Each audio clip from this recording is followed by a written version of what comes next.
Hello friends, welcome to my channel Sabita Tomar. आज की कहानी का नाम है चार गुड़िया। जल्द ही लॉकडाउन के ख़त्म होने की खबरें आने लगी। जहाज़, ट्रेनें और बसें दोबारा से चलने लगी। अच्छी को बहुत राहत महसूस हुई, लेकिन उनके लिए ये एक दुखद एहसास था। वे खुश भी थी और दुखी भी। खुश इसलिए बहुत समय के बाद उनका जीवन फिर से सामान्य होने जा रहा था, और दुखी इसलिए क्योंकि कमलू अज्जी और उनके बच्चे अगले ही दिन वापस जाने वाले थे। बच्चे पिछले 2 महीने से उनके साथ रह रहे थे और उनके अनुशासित परंतु नीरस जीवन में प्रसन्नता लाने का कारण बने थे। काश बच्चे हमेशा के लिए यहीं पर रह पाते।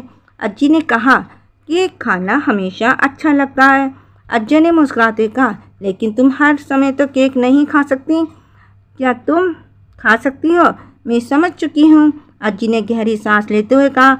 उन्होंने देश के बारे में तथा बच्चों के भविष्य के बारे में सोचा और उन्हें एहसास हुआ कि उनके लिए वापस घर और स्कूल जाना बेहतर है।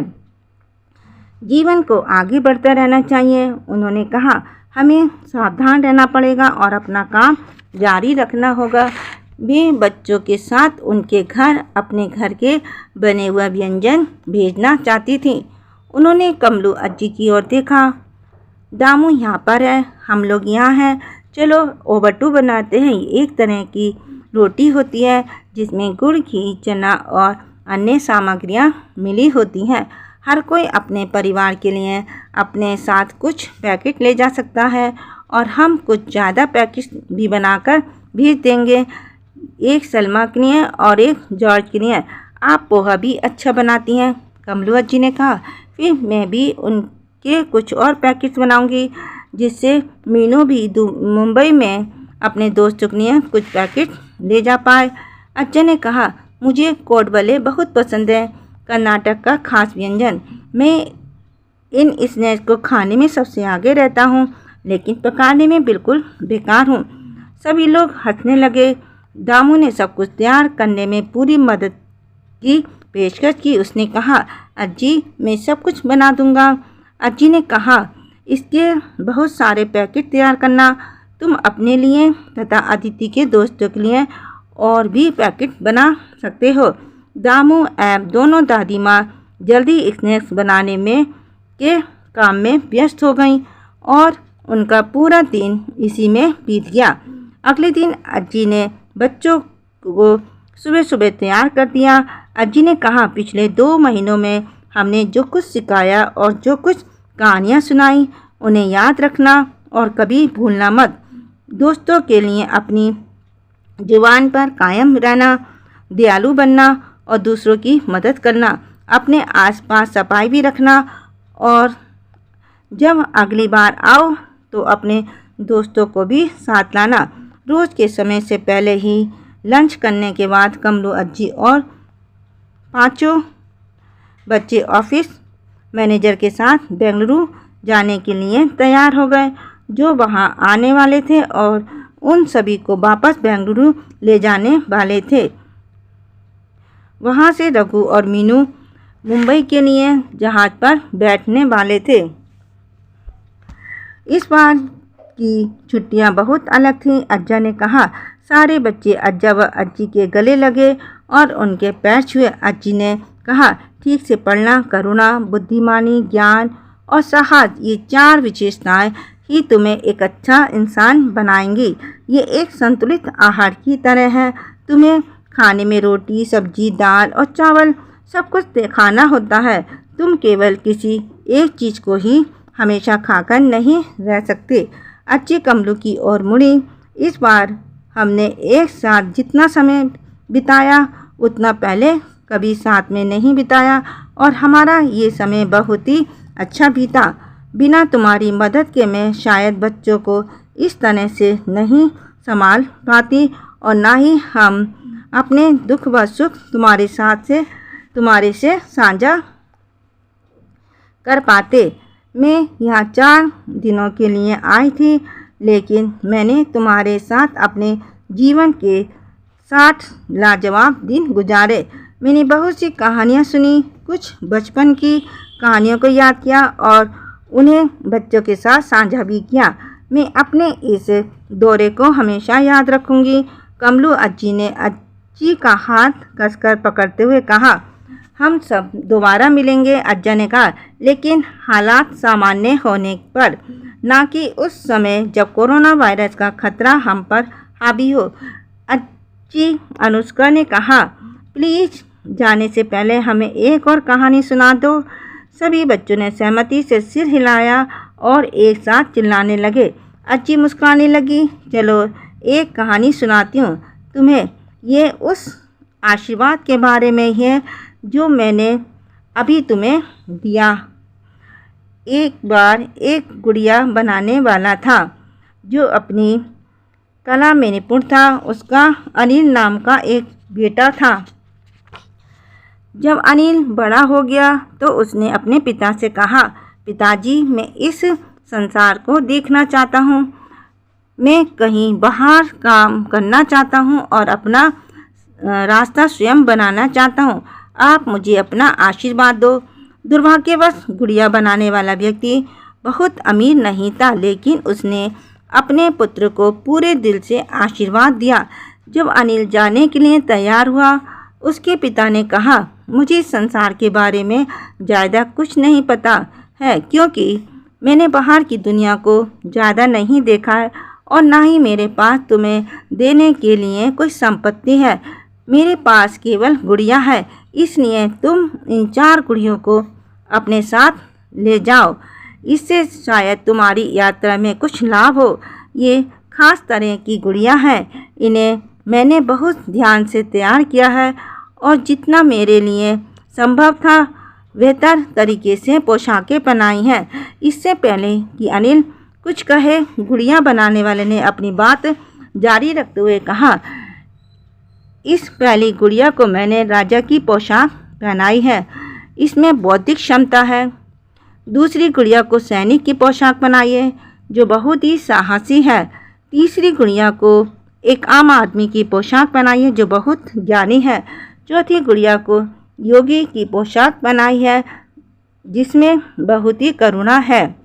अनिल नहीं चाहता था कि वे उन गुड़ियों को लेकर हर जगह घूमें, लेकिन वे अपने पिता की इच्छा का अनादर भी नहीं करना चाहता था, इसलिए उसने उन्हें अपने थैले में डाल लिया।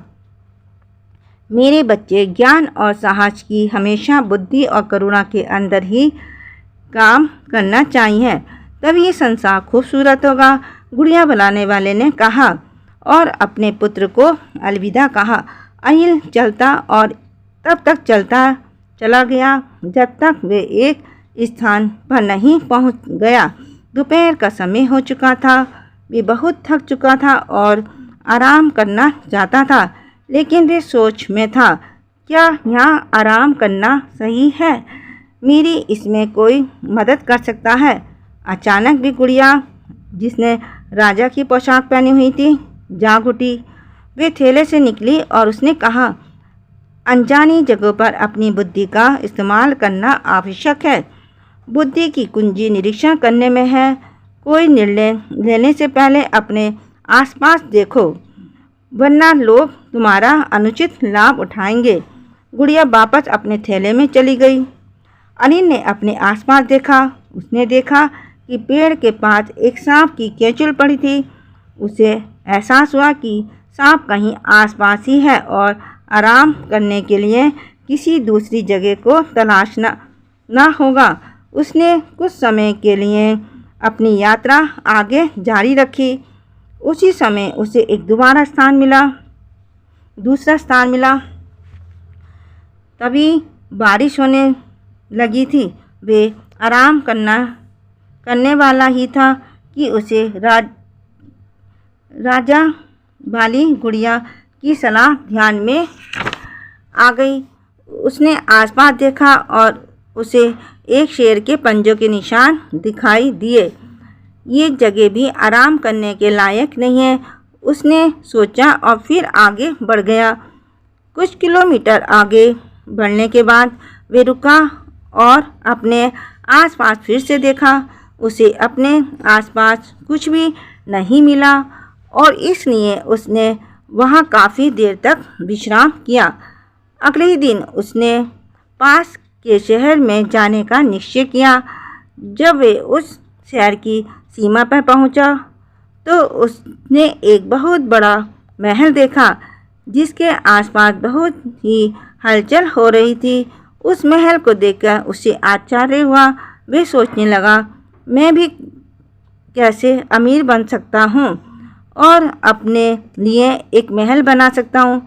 जब वे सोच रहा था तभी साहसी सैनिक की गुड़िया उस थैले से प्रकट हुई और उसने कहा, साहसी बनो। यदि तुम्हारे अंदर साहस नहीं तो तुम कभी भी अपने सपनों को पूरा नहीं कर पाओगे।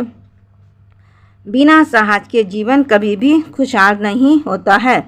मुझे क्या करना चाहिए? अनिल ने पूछा। सचमुच मेरे पास तुम्हारे सवाल के बारे में कोई जानकारी नहीं है, साहस की गुड़िया ने कहा और वापस थैले के भीतर चली गई।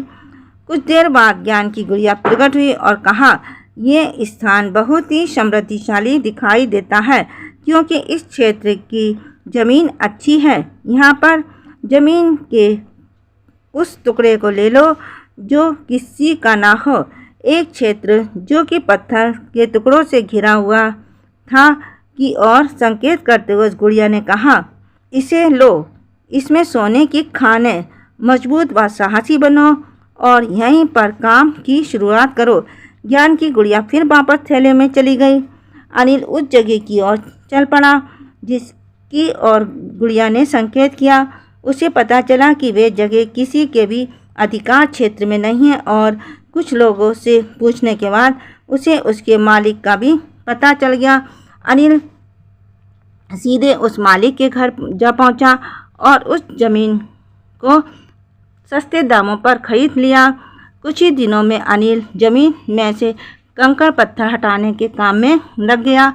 जैसा कि उस गुड़िया ने बताया था, वहाँ ज़मीन के नीचे गहराई में सोने की एक खान थी, बहुत बड़ी। अनिल उस क्षेत्र का सबसे अमीर इंसान बन गया। ज्ञान की गुड़िया अनिल के सामने अक्सर प्रकट होती और उसे सुझाव देती कि वे अपने व्यापार को कैसे बढ़ाए और कहाँ पर ज़मीन खरीदे। एक दिन ज्ञान की गुड़िया ने अनिल को एक ज़मीन खरीदने का संकेत दिया जिसे उसके मालिक ने बेचने से मना कर दिया, जबकि उसके लिए अनिल ने उसके सामने बाजार से अधिक कीमत देने की पेशकश की। एक महीना बीत गया। एक दिन ज़मीन का मालिक, जो कि एक बूढ़ा व्यक्ति था, बहुत ही बीमार पड़ गया। उसके पास अपने इलाज के लिए पैसे भी नहीं थे। भारी मन के साथ उसने अपनी ज़मीन को बेचने का निश्चय किया। अनिल ने उसे खरीद लिया और उस ज़मीन पर अपना महल बनाना शुरू कर दिया। उसे लगा उसने साहस और ज्ञान से अपने सपनों को पूरा कर लिया है। जब ये बूढ़ा आदमी अनिल को अपनी ज़मीन सौंप रहा था तो उसकी बहुत सुंदर बेटी पुष्पा रोते हुए अनिल के पास आई। उसने कहा, ये किसी धोखे से कम नहीं है। तुम अमीर हो और हम गरीब हैं। हमारी तरह असहाय लोग अपनी प्रत्यक्ष संपत्ति को किसी मजबूरी के कारण बेचने के लिए राजी हो जाते हैं। मुझे ये सोचकर बहुत ही दुख और डर लग रहा है कि हमें अपनी ज़मीन बेचनी पड़ी है। अनिल शांति से उसकी बातें सुनता रहा। पुष्पा अपने पिता के साथ वहाँ से चली गई। हालांकि उस कन्या ने अनिल से बहुत कड़वे बोल कहे थे, फिर भी अनिल उसे पसंद करने लगा था। मुझे इसके जैसी सीधी सादी साफ दिल की लड़की से विवाह कर लेना चाहिए, उसने सोचा और उसे विवाह का प्रस्ताव भेज दिया। उस लड़की ने उसका प्रस्ताव ठुकरा दिया। उसकी ज्ञान की गुड़िया ने उसे सुझाव दिया, उस लड़की से कहो कि यदि वे तुमसे विवाह कर लेगी तो तुम उसके पिता को ज़मीन वापस दे दोगे। इसके बाद भी पुष्पा ने उससे विवाह करने से इनकार कर दिया। अनिल बहुत निराश हो गया। वे बहुत अमीर था, उसके पास एक बड़ा महल भी था और फिर भी उसकी पसंद की हुई लड़की उसे नापसंद कर रही थी। अचानक उसे योगी गुड़िया का ध्यान आया। जब उसे उसका ध्यान आया, वे गुड़िया उसके सामने प्रकट हो गई और एक सवालिया चेहरे के साथ उसकी ओर देखने लगी। अनिल ने कहा, मेरे पास बहुत सा धन है और फिर भी मैं मायूस नाखुश हूँ, मुझे इसका कारण बताओ। योगी ने जवाब दिया, तुम हर इंसान का दिल पैसों से नहीं जीत सकते। लोग इन पैसों के कारण ही तुम्हारी बातों को बहुत ध्यान से सुनने का ढोंग करेंगे, लेकिन एक दिन जब ये पैसा चला जाएगा तो कोई भी तुमसे बात नहीं करेगा। इसलिए तुम अमीर बनने के बजाय दयालु बनने की कोशिश करो। यदि तुम सचमुच लोगों की परवाह करोगे तो वे भी तुम्हारी परवाह करेंगे। ये कहकर योगी गुड़िया वापस अपने थैले में चली गई। फिर अनिल ने ज्ञान की गुड़िया से सवाल किया, मुझे लोगों को खुश करने के लिए क्या करना चाहिए? मैं उनकी ज़रूरतों को ध्यान कैसे रखूं? गरीब लोगों के लिए सड़कें, तालाब और अस्पताल बनवाओ, जानवरों को आश्रय दो और जीवित लोगों की देखभाल उससे भी अधिक करो जितनी तुम पैसे की परवाह करते हो। लोगों की मदद करने का सबसे बेहतर तरीका यही है। ज्ञान की गुड़िया ने यह सुझाव दिया। अनिल ने उन दोनों गुड़ियों का सुझाव मान लिया और समाज तथा उसके लोगों की ज़रूरतों को पूरा करने के लिए काम शुरू कर दिया। उन गरीब लोगों को अच्छी सड़कों के कारण चलने में कम तकलीफ का सामना करना पड़ता था। तालाब के होने से उनकी पानी की समस्या हल हो गई थी। साथ ही अनिल ने लोगों के मुफ्त इलाज के लिए चिकित्सालयों की भी सुविधा उपलब्ध करवा दी थी। इन कामों के कारण लोग उससे बहुत खुश थे। कुछ साल बीत गए।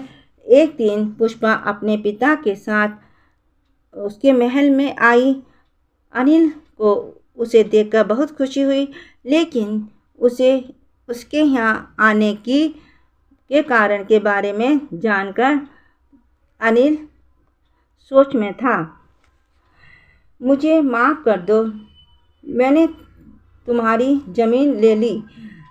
तुम चाहो तो इसे महल के साथ वापस ले सकती हो।